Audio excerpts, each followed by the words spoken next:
Don't touch the tray. Morgan. You're smudging the crystal. My mother's whisper cut through the Gala like a razor. I froze. Balancing caviar, I wasn't allowed to eat. Standing in a ballroom paid for by my own imaginary illness. I'm Morgan. 23. And to everyone here, I'm the tragic, bedridden child on the fundraising posters. But the reality, I'm the invisible waitress in the corner. Shoes taped together. Watching my parents sell a lie about my death while I'm standing right in front of them alive. Hungry. And finally ready to strike. Before I tell you what I found hidden in the cold, dark garage that proved my entire life was a lie. Drop a comment and let me know where you're listening from and what time it is for you right now. I want to see how far this story travels. To understand why I didn't scream right then and there in the ballroom. You have to understand the life they built for me. It wasn't just a bad week or a tight month. It was a carefully constructed architecture of deprivation. 14 hours. That is how long a double shift at Danny's diner lasts. It starts at 5 in the evening and ends when the sun comes up, leaving you smelling like burnt coffee and desperation. My feet didn't just hurt, they bled. The cheap non-slip shoes I bought at a discount store rubbed the skin off my heels until I had to wrap them in duct tape just to keep walking.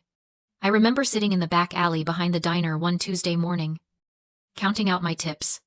$42.16. I did the math in my head. A constant, running tally that never stopped. Rent for the basement apartment was due in 3 days.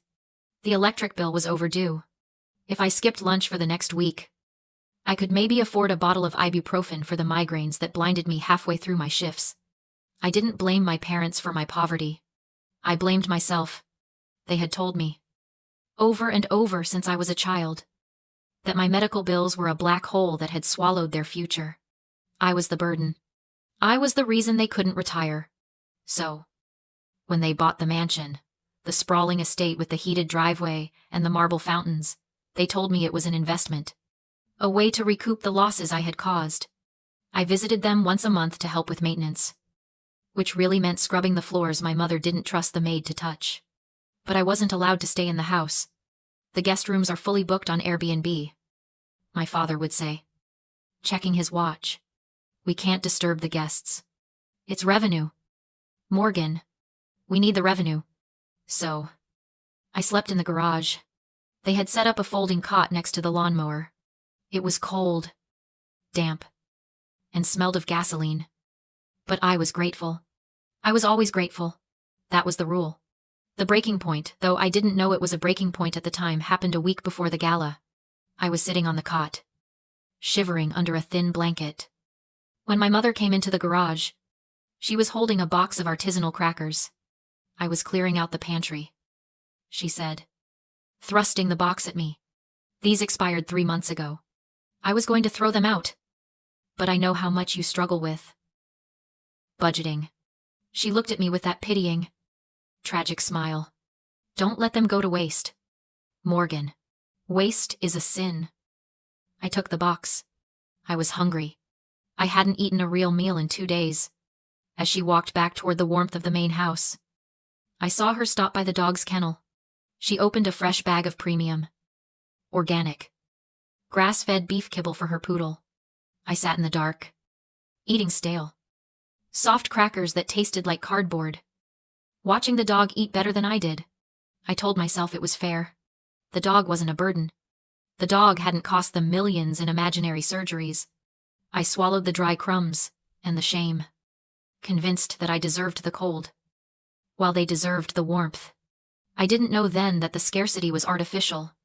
I didn't know the poverty was a set piece, designed to keep me too exhausted to ask questions. I just thought I was paying my debts. The cold in the garage wasn't just a temperature. It was a physical weight.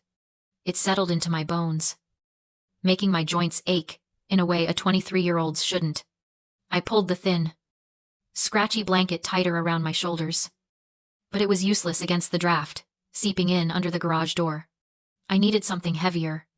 I remembered seeing a stack of old moving quilts in the corner, buried under a tarp behind the riding lawnmower my father used once a year. I dragged the tarp aside, coughing as a cloud of dust rose into the stagnant air. The quilts were there, smelling of mildew, But underneath them was something I hadn't seen before. It was a steamer trunk. Not one of the cheap plastic bins my parents used for storage, but a heavy, antique wooden chest with brass fittings. It looked out of place among the bags of fertilizer and half-empty paint cans. Like a relic from a different life. A heavy padlock secured the latch. My parents didn't keep locked chests. They lived their lives on display. Every surface, covered in photos of their perfect family. If this was hidden, it was important. I looked at the padlock. It was old. The metal pitted with rust. I glanced at the tool bench a few feet away. My father's hammer lay there. Pristine and barely used. I didn't hesitate. I picked up the hammer and brought it down hard on the lock. One strike. The sound was deafening in the small space. 2 strikes. The metal groaned. On the 3rd strike, the hasp snapped. I threw the broken lock onto the concrete floor and threw open the lid. It wasn't gold. It wasn't jewelry. It was paper. Hundreds and hundreds of envelopes. Stacked in neat, chronological rows. The paper was thick, creamy, expensive. I picked up the one on top. The postmark was from last week. The return address was inelegant. Shaky cursive Margaret V. Sterling. Manor Hill Estate. My grandmother. The grandmother my parents told me had gone senile 10 years ago. The grandmother, they said, wanted nothing to do with the burden child. The grandmother, they said, had forgotten my name. My hands trembled as I tore open the envelope. A check fluttered out. It was made out to Frank and Angela. With, "For Morgan's care," written in the memo line. The amount was $2,500. I unfolded the letter. My dearest Morgan, your mother tells me you are still too weak to receive visitors, and that your condition requires more specialized therapy. It breaks my heart that you won't speak to me on the phone. But I understand. Illness is exhausting. I'm sending this month's support. Please. Darling. Get well. I love you more than you know. Love. Grandma. I dropped the letter. I picked up another from the bottom of the stack. It was postmarked from when I was 5 years old. It contained a birthday card with a $50 bill and a photo of a woman holding a toddler me. Happy birthday. My little star. I dug through the chest like a starving animal. There were 20 years of letters here. Every month. Every birthday. Every Christmas. There were gifts, delicate silver necklaces, books on astronomy, savings bonds all unopened. All hidden away in the dark while I slept on a cot 3 feet away. She hadn't abandoned me. She hadn't forgotten me.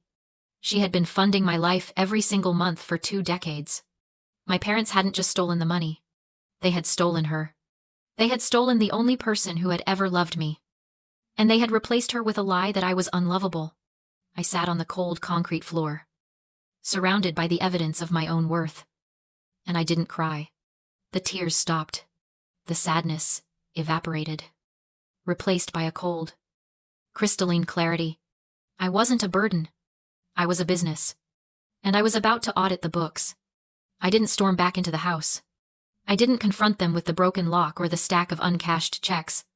Rage is a fire. But I needed ice. I needed to know exactly how deep the rot went before I started cutting. I drove to the public library downtown. The only place where I could get free internet without my parents tracking my login history. I sat at a terminal in the back corner and typed 5 words into the search bar: Frank and Angela Family Foundation. The results flooded the screen. A digital avalanche of my own fictionalized tragedy. There were blog posts, news articles, and crowdfunding campaigns dating back 18 years. I clicked on a GoFundMe page from 5 years ago. The title read, "Help Morgan Fight Rare Bone Marrow Disease." The goal was $50,000.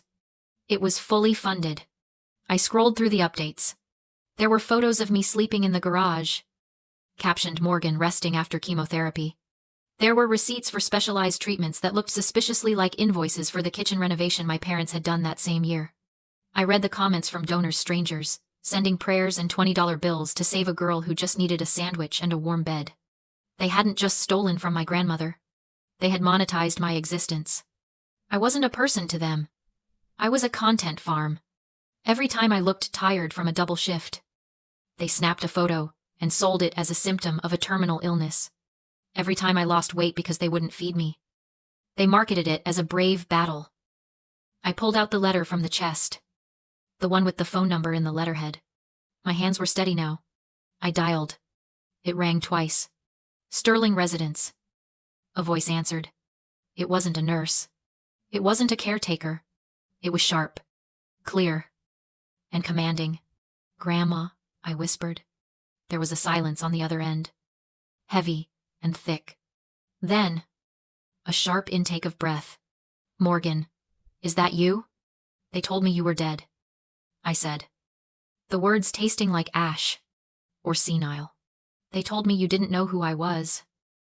And they told me you were catatonic," she replied, her voice trembling with a fury that matched my own. "They said you were in a specialized facility. They said if I tried to contact you, it would trigger a psychotic break. They said the only way I could help was to write checks." We stayed on the phone for an hour. We compared notes. We synchronized timelines.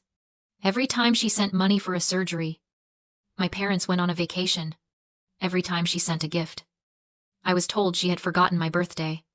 "I am coming to get you," she said finally. "No," I said. "Not yet. They're planning something. If we leave now, they keep the money. They keep the reputation. I want them exposed." "Good girl," she said, and I could hear the smile in her voice. "What do you need?" "I need you to be at the gala on Saturday, and I need you to bring the police." I hung up and checked my phone. A notification popped up from my mother's Facebook page. She had just posted a new update. It was a photo of me walking into the library earlier, looking pale and exhausted. The caption read, "Please pray for Morgan. Her condition is deteriorating rapidly. We are launching an emergency fund to cover end-of-life care. Link in bio." They were planning to kill me off. Not literally, but narratively. They were going to collect one last massive payout, claim I had died peacefully in my sleep, and then retire on the sympathy money. I looked at the screen, at the lies that had defined my life. They thought I was dying.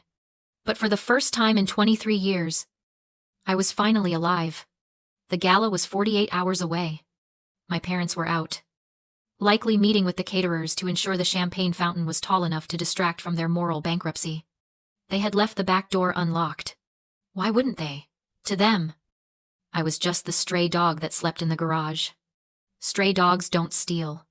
I slipped into the house, the silence pressing against my ears. I went straight to my father's study. It was a room I had been forbidden to enter my entire life. The sanctuary where he managed the foundation's complex finances. The door was locked, but the hinge pins were loose. A flathead screwdriver popped them out in 30 seconds. The room smelled of expensive leather and stale cigar smoke. I didn't care about the safe. I knew the money was gone. I needed the narrative. I needed the script. I found it in the bottom drawer of his mahogany desk. Buried under old tax returns, a thick black binder labeled, "Medical History, Confidential." Inside was a complete fabrication letters from doctors I'd never met. Diagnoses I couldn't pronounce. Even a receipt for a $12. 000 experimental treatment. One signature stopped me. The looping R in Dr. 4. Reynolds? I checked my mother's old grocery list. The R in radishes was identical. They hadn't exaggerated my illness, they had forged an entire medical history. The real proof was in a shoebox marked Home Movies.